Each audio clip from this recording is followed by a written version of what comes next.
मौलिक अधिकारों की रक्षा करेगी, साथ ही प्रदेश में सांप्रदायिक सौहार्द और सद्भाव का वातावरण भी कायम करेगी।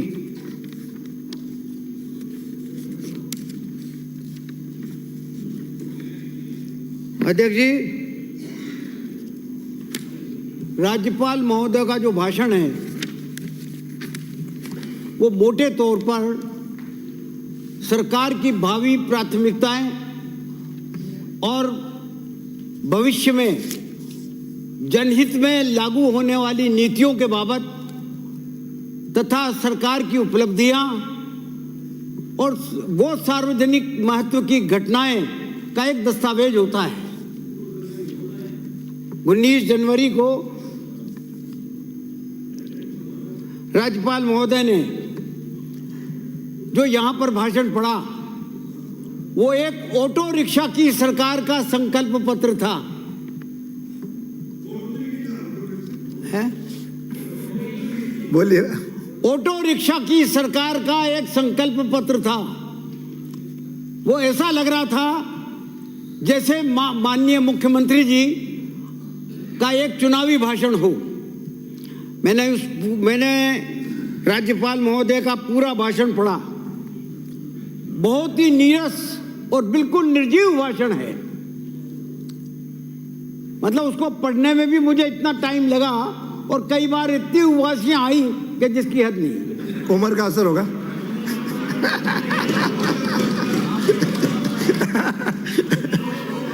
क्योंकि वो संकल्प वो एक तरह से भारतीय जनता पार्टी के बिराजो हुजूर, बिराजो आप बोलिए। वो एक तरह से भारतीय जनता पार्टी के संकल्प की डुप्लीकेट कॉपी थी। अगर आप में से किसी के पास संकल्प की कॉपी हो तो आप मिला करके देख लो, हूबहू वैसा का वैसा मिलेगा आपको, हूबहू वैसा का वैसा मिलेगा। तो जनता को लोकसभा चुनाव तक किसी प्रकार से लटकाया जावे, ऐसे जुमले फेंके जावें जिससे कि लोकसभा चुनाव जो है वो संपन्न हो जाए और भारतीय जनता पार्टी की जीत हो जाए। कुल मिला के बात ये राज्यपाल महोदय से मेरा निवेदन है कि राज्यपाल महोदय से हमारी पूर्ववर्ती सरकार की आलोचना करवाना एक तरह से निरर्थक और निंदनीय है। मैं नहीं मानता इस बात के लिए कि राज्यपाल महोदय को कि इस अभिभाषण को पढ़ने की उनकी सहमति होगी।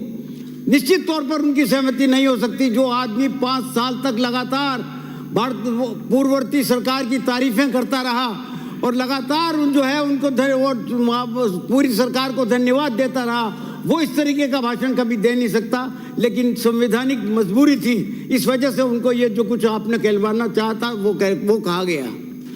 मैं ये निवेदन करना चाहता हूँ अध्यक्ष महोदय कि इस अभिभाषण में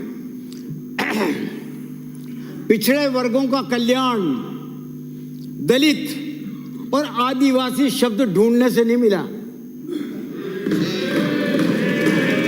सबसे महत्वपूर्ण बात है कि किसका कल्याण करना चाहते हो? गरीब का कल्याण करना चाहते हो, नहीं चाहते? गरीब के लिए क्या करना चाहते हो? दलित का उत्थान किस प्रकार से करना चाहते हो? आदिवासियों को किस प्रकार की मदद देना चाहते हो? किस प्रकार से उनका जीवन स्तर ऊंचा करना चाहते हो? इस बाबत कुछ नहीं कहा। पूरे अभिभाषण में एक शब्द तक नहीं मिला इन तीनों का। 15 दिसंबर को बीजेपी की ऑटो रिक्शा की सरकार ने शपथ ली।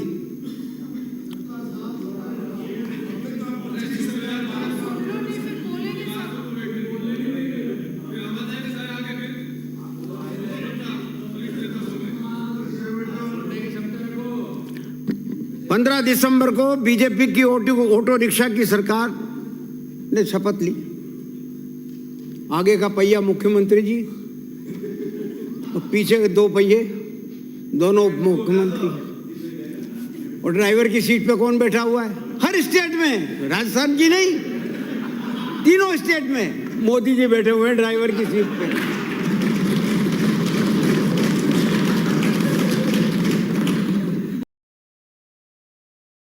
कुछ नहीं है, उस इंजन के साथ में ये ऑटो रिक्शा बांध दिया।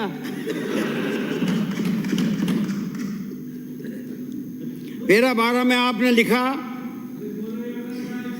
कि हमारी सरकार का यह नीतिगत निर्णय है कि हम पिछली सरकार की जन कल्याणकारी योजनाओं को बंद नहीं करेंगे। लेकिन हो क्या रहा है? योजनाएं देखिए आप। मैं आपको इस बात के लिए तो धन्यवाद देता हूं कि आपने कम से कम लिखा तो है।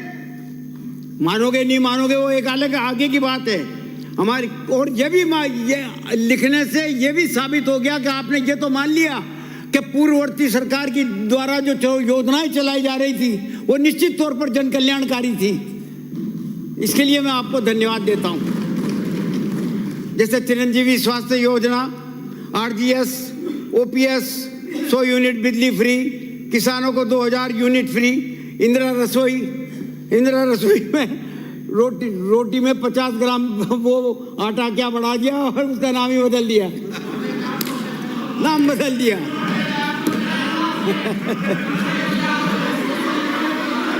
अरे याद करिए, कंटिन्यू रहिए। याद करिए जब आपके टाइम पर अन्नपूर्णा चालू करी थी आपने, तो भरी धूप में क्यों लगती थी यूं और खड़े खड़े खाना पड़ता था। हमने बाकायदा एक रेस्टोरेंट होता है उस तरीके से स्ट्रक्चर बना करके कूलर की हवा में बिठा करके खाना खिलाया है।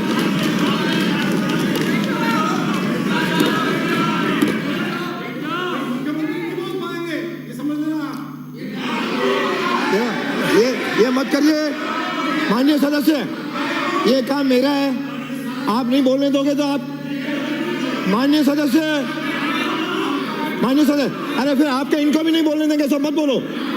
तो आप बोलिए, आप बोलो। प्रशासन शहरों की ओर चलाया, अरे बैठिए, गांव की ओर चलाया। माननीय सदस्य बैठो, कुलदीप जी बैठो। प्रशासन शहरों की बैठिए, टाइम बहुत कम है, बैठो। अब अध्यक्ष जी ये मेरा टाइम खराब कर रहे हैं। आपका तो टाइम हो रहा है, जल्दी बोल लीजिए। नहीं हो कह रहा है, जो बोलना है बोलिए ना। खराब हो रहा है, आप बोलते रहिए, आप बोलते रहिए। हाँ, प्रशासन शहरों की ओर और गांव की ओर चला करके हमने 501 रुपए में पट्टा दिया। 10.25 लाख पट्टे शहरों में बटे हैं, 10.25 लाख, और 10 लाख से भी ज्यादा पट्टे गांव में बटे हैं। उस योजना को बंद कर दिया। आज भी 1 लाख पट्टा जो है विभिन्न नगर पालिकाओं के पास पेंडिंग पड़ा हुआ है, लेकिन वो बंटवाया नहीं जा रहा। महिलाओं को स्कूटी दी, 500 रुपए का सिलेंडर, बहुत सारी योजनाएं थी। न्यूनतम आय गारंटी योजना कानून बनाया, 150 दिन का रोजगार, राइट टू हेल्थ बना करके स्वास्थ्य का अधिकार दिया, निःशुल्क दवा योजना, अस्पतालों में फ्री इलाज, बिजली दवाइयां नहीं मिल रही अस्पतालों में, यह हाल हो गया।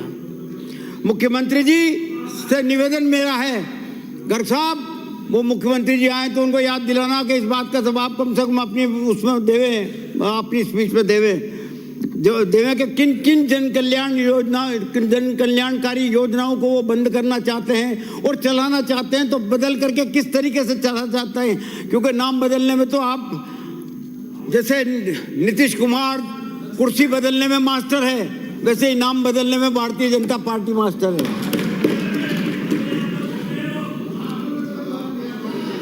मेरा 13 से लेके 15 तक आपने जिक्र किया। 10 मिनट, आप 10 मिनट होने कर्जा लेकर के आप समाप्त करिए। कर्जा लेकर के अर्थव्यवस्था चौपट कर दी।